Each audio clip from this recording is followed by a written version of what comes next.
오늘 이 본문에는 아주 재밌는 표현이 이제 처음에 나오고 있어요. 그게 뭐냐면은 사람들이 다 모여서 예수님 곁에 계시는데 예수님께서 뭘 말씀하시는지 사람들이 다 쳐다보고 있고 또 귀 기울여 있는데 예수님은 그걸 다 아시면서요 딱 돌아서 가지고는 제자들에게만 뭔가를 말씀을 하신 거예요. 그러니까 주변에 있는 사람들이 도대체 예수님께서 왜 제자들에게 뭘 말씀하시는지 얼마나 궁금했겠어요. 굉장히 중요한 이야기를 하실 때 예수님께서 아주 멋있는 방법으로 사람들의 마음을 탁 잡으신 거죠. 예수님께서 사람들이 다 보는 앞에서 제자들에게 아주 중요한 말씀을 하셨습니다. 그게 뭐냐면은 긴 옷을 입고 다니는 것을 원하며 시장에서 문안받는 것과 회당의 높은 자리와 잔치의 윗자리를 좋아하는 서기관들을 삼가해라. 그 이야기를 했어요. 저도 오늘 긴 옷 입고 왔습니다. 내가 그 다음에 또 참 이렇게 목사가 되고 나면 높은 자리에 앉게 되는 거고 또 신방을 가더라도 제일 맛있는 음식이 있는 그 자리 앞에 목사의 자리가 딱 정해지잖아요. 그런데 또 보니까요. 그런 자리를 좋아하는 사람들을 삼가라. 이렇게 이야기했어요. 여러분들 이걸 어떻게 생각을 해야 될지. 뿐만 아니라 그들은 과부의 가산을 삼키며 외식으로 길게 기도하니 그들이 더 엄중한 심판을 받으리라 하시니라. 우리도 새벽에 오면 가급적이면 좀 더 기도하고 가려고 오래 앉아 있고 그런데 오늘 전부 다 내가 긴 옷 입고 왔고 또 긴 기도하기를 좋아하고 뭐 이렇게 하는데 다 전부 다 어떻게 보면은 내한테 하는 이야기 아닌가 하는 싶은 이야기가 들어요. 그런데 서기관들이 사실 어떤 사람인가 하면 그 당시로는 참 지식인들입니다. 굉장한 사람들이에요. 제가 그림을 하나 보여드리면 바로 이런 장면인데 서기관들은 어떤 일을 하냐 하면은 성경을 뺏겨 쓰는 일을 합니다. 원본이 있으면 그 원본을 놓고 요즘 같으면은 뭐 인쇄기에 넣거나 복사기에 넣어서 촤 이렇게 나오지 않습니까? 그 예전에는 어떻게 하냐면은 전부 다 서기관이 글로 써요. 파피루스라고 하는 종이에다가 두루마리 그 종이에다가 탁 쓰는 한자가 틀리잖아요. 그러면은 지울 수가 없잖아요. 버리는 거예요. 새로 써요. 그러니까 이 서기관들이 정말 자기 일에 집중을 합니다. 하루 종일 그 일에 대해서는 아주 몰두해서 지금 자기에게 주어진 그 일에는 최선을 다해서 틀리지 않으려고 노력하면서 하루하루 순간순간을 지내요. 대부분의 사람들은 공부를 하지 않았기 때문에 글을 몰라요. 그런데 서기관들은 이 히브리어 자음 모음을 다 공부를 해서 정말 한자 틀림이 없이 1.1획도 틀림이 없이 그대로 하는 그 모든 일들을 누가 하냐? 서기관들이 하는 거예요. 그럼 어떻게 보면 서기관들은 참 존경받을 만한 학자들이죠.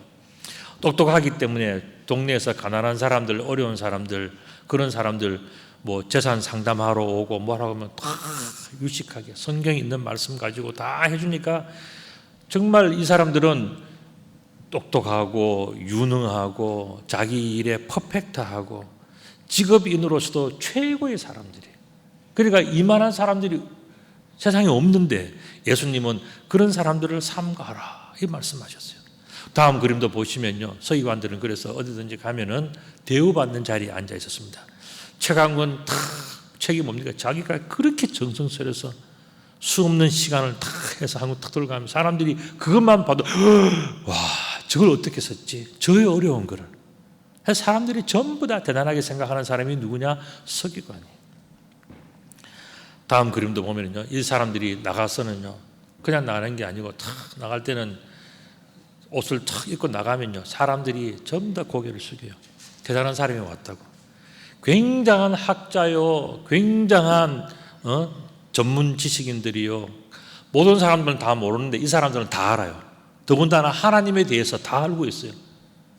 마치 제가 오늘 긴 옷 입고 선 것처럼 이 정말 대단한 걸 다 알고 있는, 그래서 존경을 할 수밖에 없고 존경을 받을 수밖에 없는 사람들이 뭐냐? 서기관들이란 말이죠.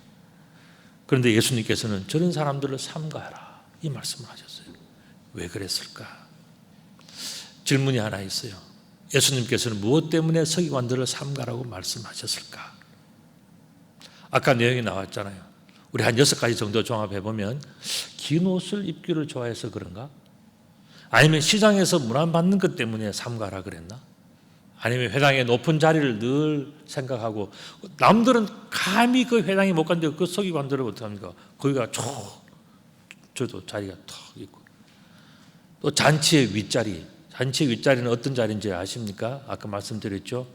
음식 가까운데 제일 좋은 음식, 여러분들 뷔페에 가서 아니면 제일 좋은 식당에 가서 제일 좋은 자리가 어딘지 아십니까? 좋은 음식 가까운 자리가 제일 좋은 자리예요. 그런 자리에 서기관들이 쫙. 그다음에 과부에 가서 과부가 뭘 모르잖아요. 그러니까 서기관들이 대신 다 글 써주고 뭐 계약서 써주고 다 하니까 마음대로 다 되는 거라. 남들은 글을 잘 모르는데, 남들은 말로만 하는데 서기관들은 글로 하잖아요. 따라갈 수가 없는 거예요. 더구나 이 모든 세상에 대해서 다 해박할 뿐만 아니라 더구나 뭐라고요? 기도까지 잘해. 우리 기도 시키면은 그저 하나님 아멘 하고 땡 끝나고, 듣잡게 한 사람은 가 땡큐 이거 하고 딱 끝나는데 이 서기관들은 기도하면 야 기도가 유창해. 최하 5분, 10분, 30분 그냥 해.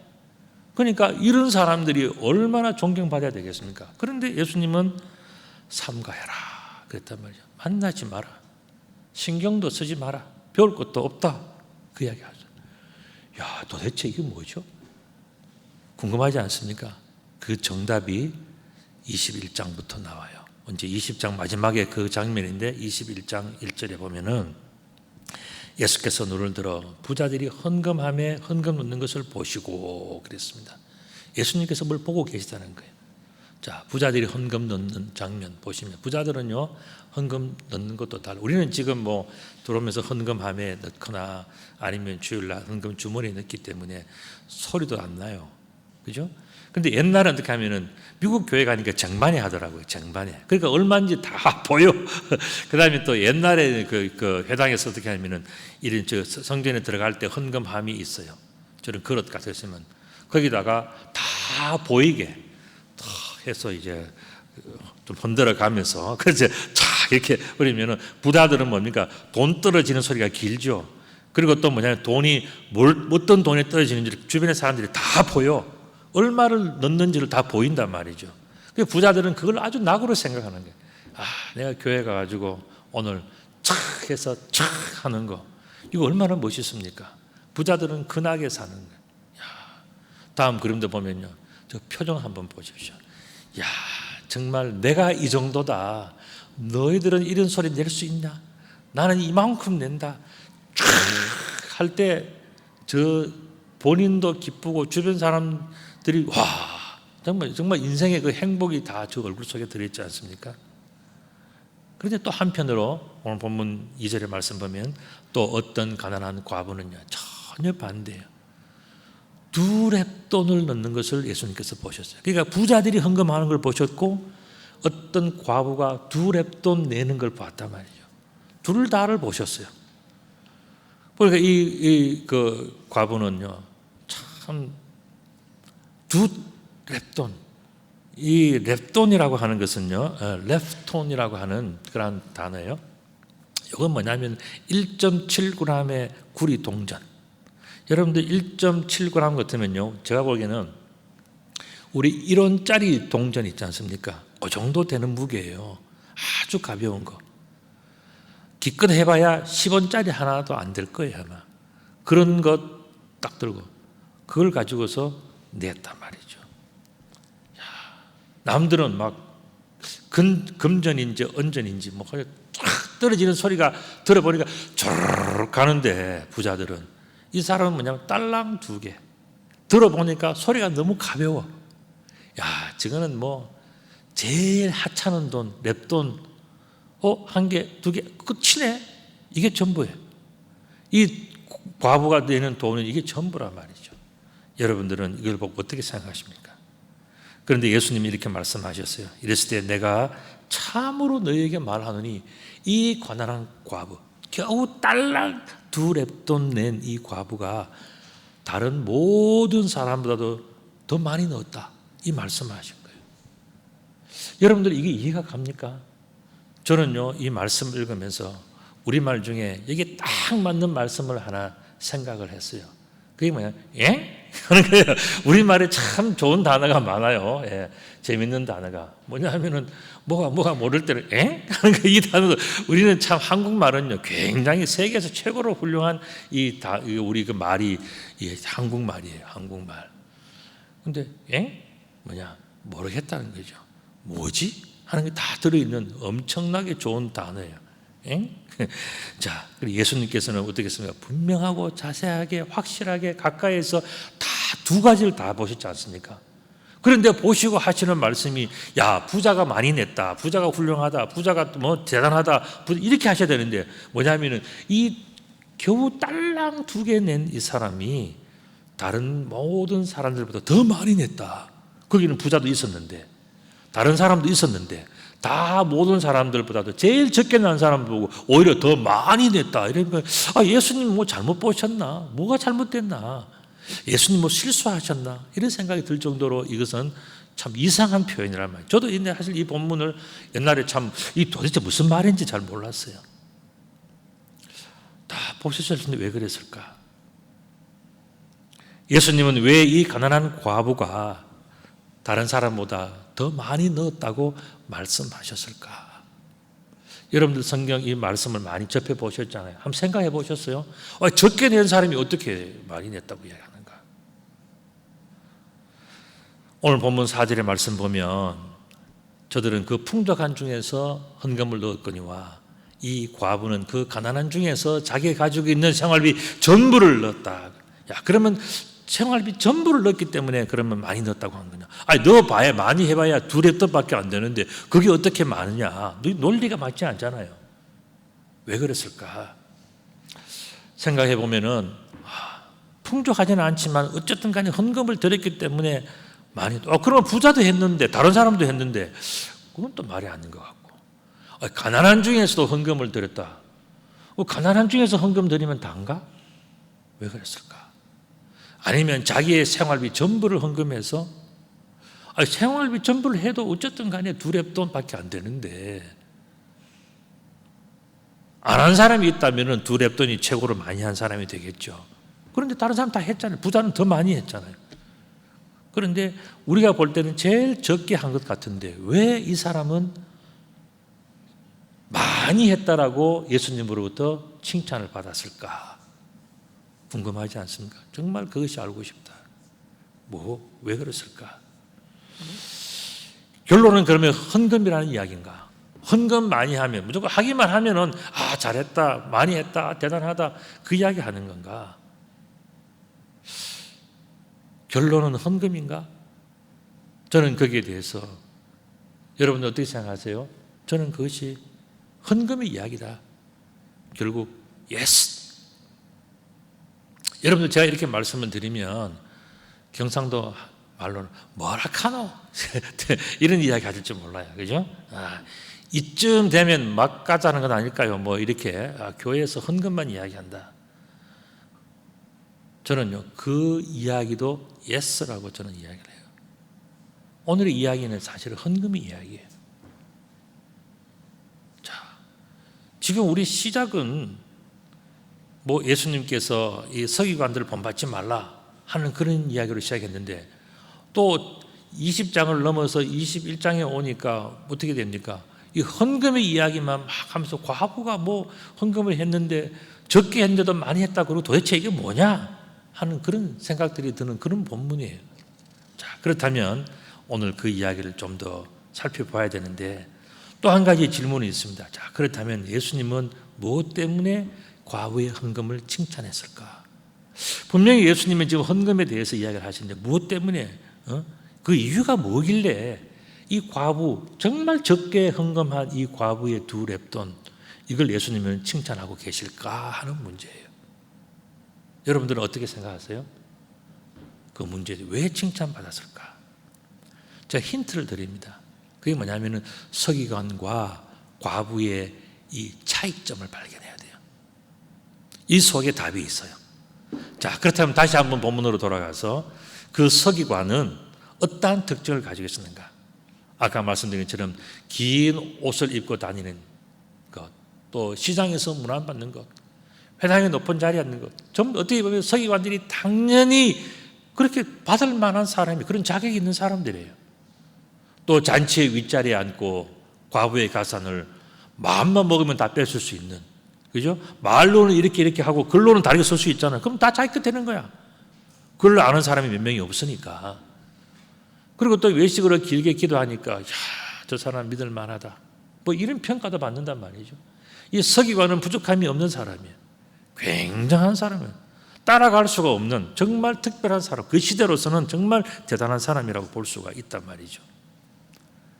그런데 저에게서 나오는 이 내용들의 공통점이 뭐라고 생각하십니까?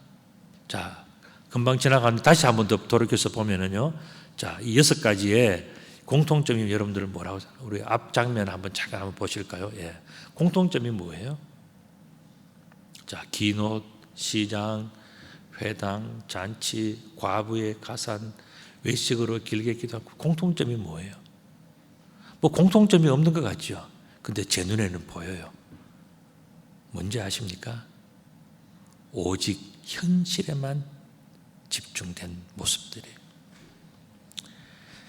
현실만 생각하니까 내가 긴 옷을 입어서 사람들에게 어떻게 보일까를 생각하는 거고요.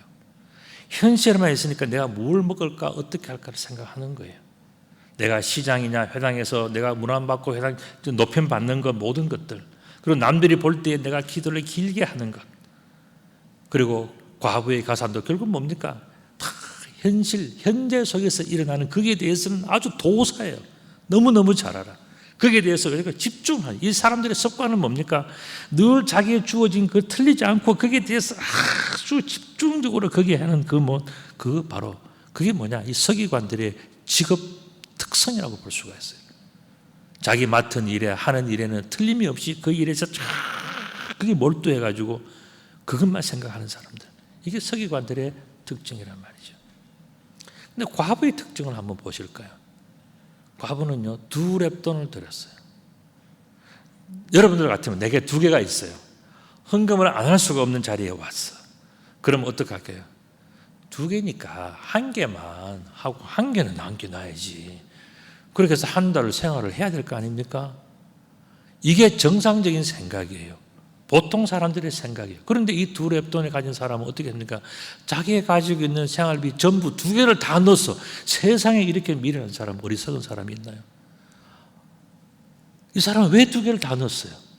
1개는, 최소한 1개는 남겨놔야지. 안 그래도 가난한 사람인데 그거 다 넣고 나면 어떻게 살아가려고 이 사람은 2개를 다 넣어버렸어. 도대체 이 사람의 대책이 뭐냐? 어떻게 살아가는 거야, 이 사람은? 이 과부의 특징은 딴 거 본문에서 보면 딴 게 아니고요, 2렙돈을 다 넣은 게 이 사람의 특징이에요. 이 과부의 특징은요, 다르게 요약하면 오직 하나님만을 생각한 거예요. 오늘 내가 어떻게 살고 내일은 어떻게 살고 그 문제가 아니에요. 내가 시장에서 회당에서 뭐 이런 내가 어떻게 해서 어떻게 현실적으로 현재 내가 어떻게 해서 이런 문제가 아니에요. 이 사람은요, 이 과부는 오직 하나님 나라만 생각하는 사람이에요. 그 과부가 자기의 전 재산을 드릴 수 있었던 것은 이 세상보다는 하나님의 나라가 더 소중하다는 것을 비로소 알게 되었기 때문에 그런 거예요. 저는 이 본문의 말씀을 읽으면서 그렇게 느껴졌고 그렇게 묵상이 되어졌어요. 아, 왜 그랬을까? 저도 이 문제에 대해서 참 궁금했거든요. 왜 예수님은 뭐 산수를 하실 줄 모르냐? 왜 이거 그 부자들이 분명히 돈을 많이 냈고 분명히 더 많이 다 했는데 이 가난한 사람의 2렙돈이 제일 작은데 왜 이것을 많다고 하고 대단하다고 이야기하냐? 그리고 서기관들 그렇게 훌륭한데 그 사람들을 본받지 말라 그러고 상관도 하지 말라 그러고 오히려 이 과부가 더 훌륭하다고 생각했냐? 이 과부는요, 살면서 서서히 뭔가 깨달은 사람이에요.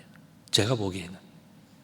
좀 더 구체적으로 말씀을 드린다면 남편을 먼저 사별하니까 남편이 있을 때는 이 사람은 걱정도 없고 근심도 없었고 다 없었어요. 왜냐하면 남편이 다 해주고 벌어주고 일해주고 다 해주고 동네에 나가도 부끄럽지도 않고 다 뭐 행복하고 즐겁고 기쁘게 살아가는 것이 이 사람의 인생이었죠. 그런데 어느 날 갑자기 남편이 죽고 나니까 자신의 마음도 위축이 되고, 마음만 위축이 되는 거 아니에요. 돈 벌어주는 사람이 없으니까 어떻게 됩니까? 가정은 점점점 고생이 심해지고 어려워지는 거예요. 고생이 심해지면 어떻게 됩니까? 생각이 많아지는 거죠. 어떻게 살아갈까? 내일은 뭐 할까? 누구한테 돈을 빌릴까? 어떻게 살아갈까? 매일매일 밤에 잠을 자지 못하고 생각하고 어렵게 고민하면서 살아가는 것이 뭐냐? 그게 바로 처음에는 남편 하나 이런 줄 알았는데 살아보니까 그게 아니더라는 거예요.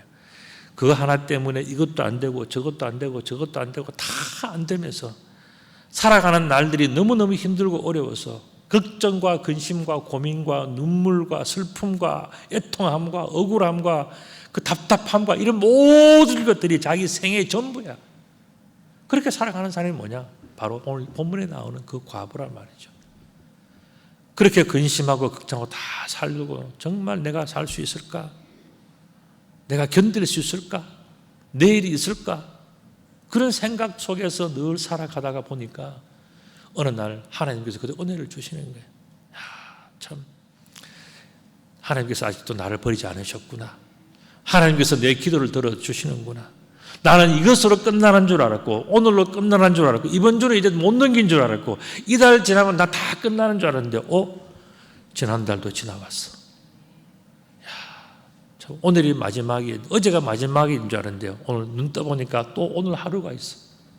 창문을 여니까 공기도 맑고 나무 이파리도 파릇파릇하고 예쁜 벚꽃도 쫙 떨어지고, 정말 아직도 나는 살아있구나를 느끼는 그런 날을 맞이하면서 하나님께서 참 나를 버리지 않으셨구나. 나에게 오늘 또 하루가 있구나. 이걸 느낄 때요, 살면서 하나님께서 나와 함께 하신다는 것이 얼마나 큰 은혜와 축복인가. 나는 살아보니까 내 힘으로는 아무것도 할 수 없었던 것 같은데 그래도 하나님께서 나에게 은혜를 주시고 용기를 주시고 축복을 주시고 생각지 못한 도움을 주셔서 내가 오늘 살아가는 것을 다 경험하면서요, 그 다음에는 옆에 사람들을 보니까 저 사람도 어렵구나, 저 사람도 힘들구나, 저 사람도 정말 어렵게 살아가는구나 하는 것이 보이기 시작하는 거예요. 옛날에는요, 그냥 그런 사람들 다 그냥 나도 나처럼 다 행복한 줄 알았는데 살아보니까 잃어보니까 실패해보니까 망해보니까 누구 하나 어떻게 돼보니까 그때서 다른 사람의 심정을 알게 되고 다른 사람의 형편을 이해하게 되고 다른 사람들이 저렇게 힘들게 살아가는구나 하는 것을 비로소 알게 된 거예요. 이거 얼마나 큰 정말 축복입니까? 그리고 또 가만히 생각해 보니까 나도 언젠가는 죽을 수밖에 없는 존재구나 하는 것을 알게 된 거예요. 어렸을 때, 젊었을 때, 잘 나갈 때는 그런 걸 몰랐어요. 그런데 살면서 병도 생겨보고 안 되는 일도 겪어보고 자기 남편 먼저 죽는 것도 겪어보고 다 하면서 보니까 그때서 우리 인생이 이런 거구나. 그저 내가 마음먹은 대로 살아가고 내 마음대로 하는 것이 아니라 내가 살아갈 모든 것들이 하나님의 손에 달려져 있고 하나님이 도와주지 않으시면 내가 아무것도 할 수가 없는 거구나. 이 연약한 존재가 어떻게 살 것인가.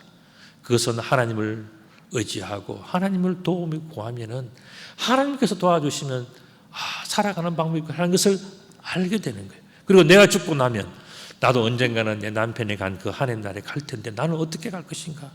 나는 어떤 모습을 하나님께 설 것인가? 이걸 생각하며 살아간다는 것은 대단한 거죠. 그러면서 점점점 하나님을 더 알고 하나님께 더 감사하면서 하나님의 은혜를 더 사모하면서 지금까지는 내 인생, 내 그 현실, 내 현재, 내 가진 것, 내 먹는 것, 내 입는 것, 이 문제 놓고 살아가는 거기에 집중하여 매달려 살아가는 사람이 이제는 어떻게 됩니까?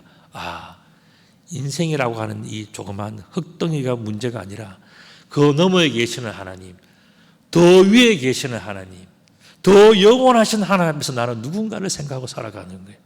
그러니까 그때서부터 그 사람의 삶의 퀄리티가 달라지는 거예요.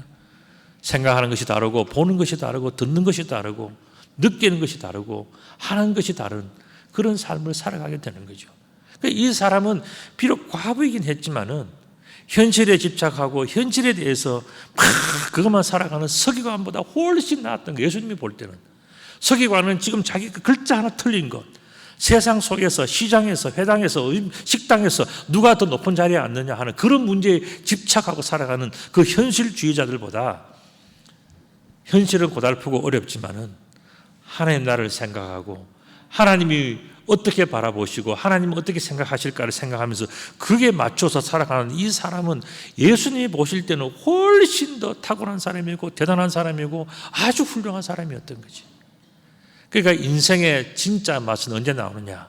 실패하고 눈물 흘리고 좌절하고 뭔가 안 돼 보고 고생하고, 그래서 눈물 골짜기에 쫙 빠져봤을 때 그때 인생의 진짜 맛이 나오는 거예요. 예수님은 바로 그 말씀을 하신 거예요. 이 과부가 정말 훌륭하다 하는 것은, 서기관들은요 지금까지 뭡니까? 똑똑하고 잘생기고 훌륭해 존경만 받았지. 그런데 이 과부는 뭡니까? 다 잘 될 줄 알았는데 안 돼. 자기도 행복할 줄 알았는데 그것도 안 돼. 자기가 하는 모든 것들을 다 경험하면서 비로소 깨달아 안 것이 뭡니까?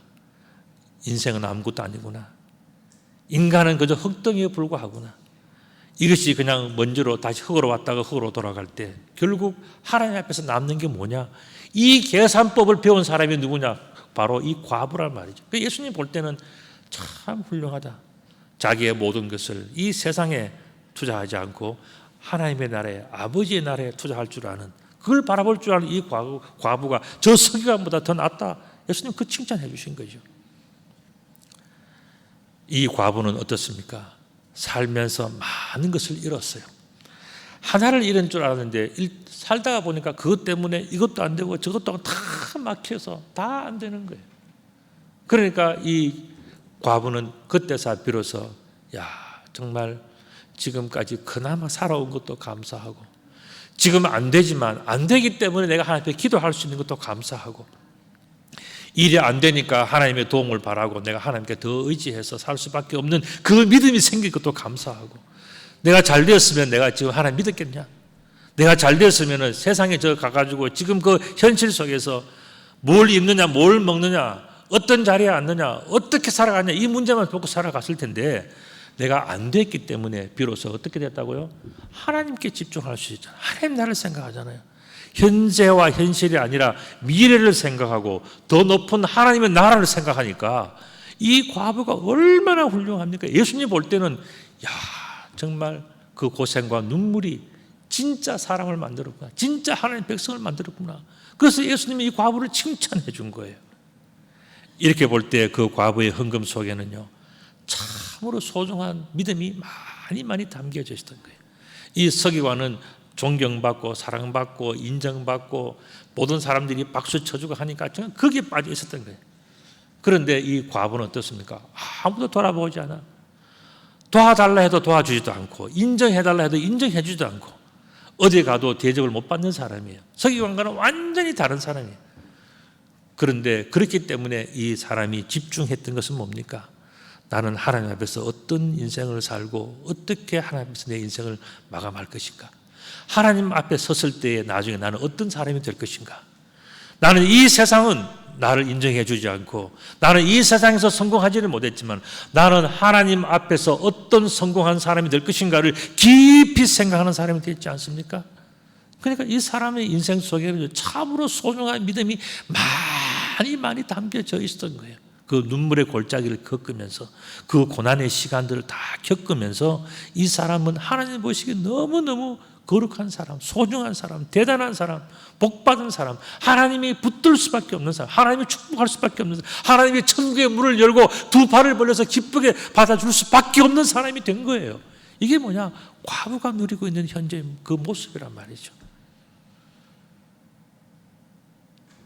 누가복음 21장 3절 오늘 말씀 보면 그래서 예수님께서 하신 말씀이 다시 한번 생각이 납니다. 내가 참으로 너에게 말하노니 이 가난한 과부가 다른 모든 사람보다 많이 넣었다.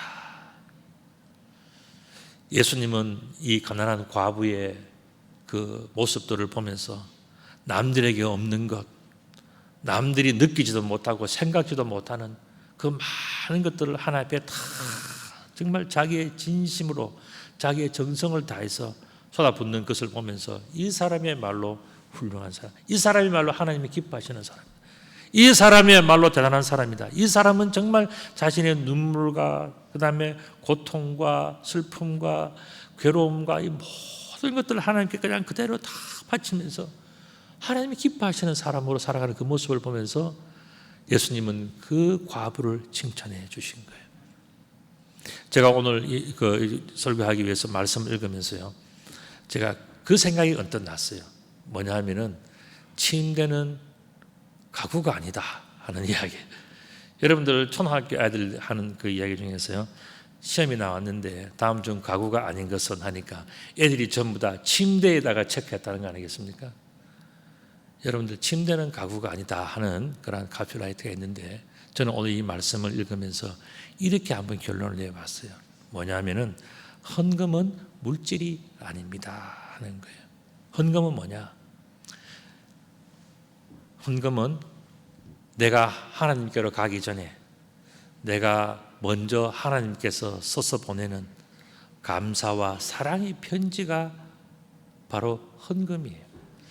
여러분들 헌금은 물질이 아니에요. 내가 뭐 많이 해가지고 또 뭐 해서 그렇게 해서 그게 전부가 아니에요. 왜냐하면 우리는 형편대로 자신의 삶의 처지 속에서 내가 정성스럽게 드리는 것이 뭐냐? 정성스러운 편지가 뭐냐? 그게 헌금이에요. 여러분들 이거는 내가 왜 편지라는 표현을 썼냐면 여러분들 사랑하는 사람과 연애할 때 편지 한두 번씩 써보셨죠? 편지를 왜 씁니까? 받아보는 사람이 감동해야 그게 잘 쓴 편지예요. 근데 편지를 썼는데 보니까 거짓말 투성이고 뭐 재는 게 별로 하나도 없는 이런 사람 쓰면 이거 보자마자 쓰레기통에 넣어버려요. 그러나 짧은 편지라도 딱 보고 나서 보면 거기에서 뭔가 마음에 우러나는 진심이 느껴질 때 편지 받는 사람 뭡니까? 그 편지를 딱 보관하면서요, 이것이 오래오래 지켜지기를 바라고 기도하고 축복하고 그 편지 때문에 좋은 관계가 맺어지지 않습니까? 헌금이라는 것이 그런 게 물질이 아니에요. 헌금은 뭐냐? 우리 형편대로 하되 뭐냐면 내가 진심으로 하는 거예요. 내가 진심. 하나님, 저는 사업이 너무 어렵습니다. 저는 망했습니다. 나는 정말 아무것도 안 됩니다. 그렇지만 내가 드릴 수 있는 작은 사랑, 지금까지 내가 생각해 보니까 너무너무 내 인생에 주신 하나님의 은혜가 감사합니다. 나는 어렵고 병들고 망하고 다 그렇게 했지만은 그러나 나는 돌이켜 보니까 하나님의 은혜가 나를 얼마나 크게 사랑해 주는지 나는 너무 감사합니다. 그렇게 해서 그 마음의 정성을 담아서 드리는 것이 그게 뭐냐? 하나님께 드리는 편지예요. 여러분들 우리 헌금도 봉투 안에서 넣죠. 그건 뭐 편지기 때문에 그런 거예요. 거기다가 우리가 정말 정성을 담아서 하나님 내 인생 내 진심을 드립니다 라고 할 때 그게 뭐냐? 좋은 헌금, 최상의 헌금. 금액이 중요한 게 아니에요. 우리가 헌금을 잘못 이해하면은요, 금액이 전부인 걸 생각해요. 그러나 더 중요한 게 뭐냐? 내 마음속에 있는 진심이 담긴 편지. 그래 그것이 나중에 가서 우리 뭐냐? 하나님께 드리는 편지예요. 그래서 하나님 나라에 그것이 차곡차곡 쌓이는. 그리고 예수님도 바로 그 말씀을 하셨어요. 마태복음 6장 20절을 우리가 다시 한번 좀 본문 약간 이렇게 오늘 본문에 맞게 재해석을 보면 이런 거예요. 오직 너희를 위하여. 원래 성경은 뭐야 되죠? 보화를 하늘에 쌓아두라 그랬거든요. 근데 우리들의 보화가 뭐겠습니까? 그건 우리 진심이란 말이에요.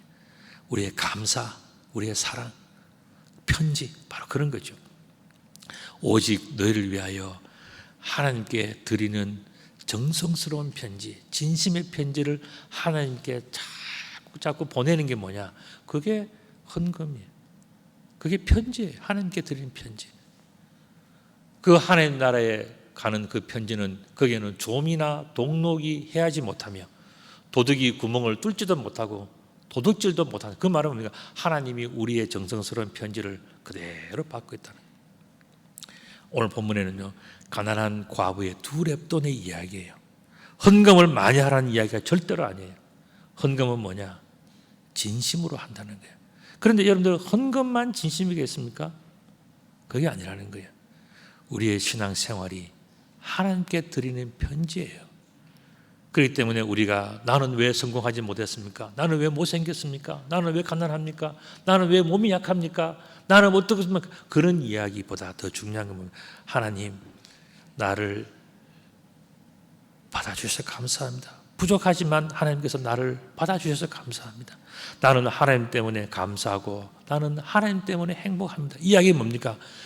연애할 때 상대방에게 나는 당신 때문에 행복하고 나는 당신 때문에 용기가 생기고 나는 당신 때문에 너무너무 즐겁습니다라고 쓰면요, 그게 얼마나 서로에게 좋은 관계가 됩니까?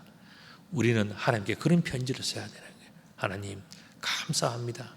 나는 하나님 때문에 행복합니다. 하나님이 나와 함께 하신다면 나는 어떠한 어려움이 있어도 나는 이겨나갈 수 있습니다. 이런 편지를 쓰는 것이 뭐냐? 그게 바로 오늘 이 과부가 우리들에게 보여준 그 모습이에요. 헌금하는 바로 그 모습이에요.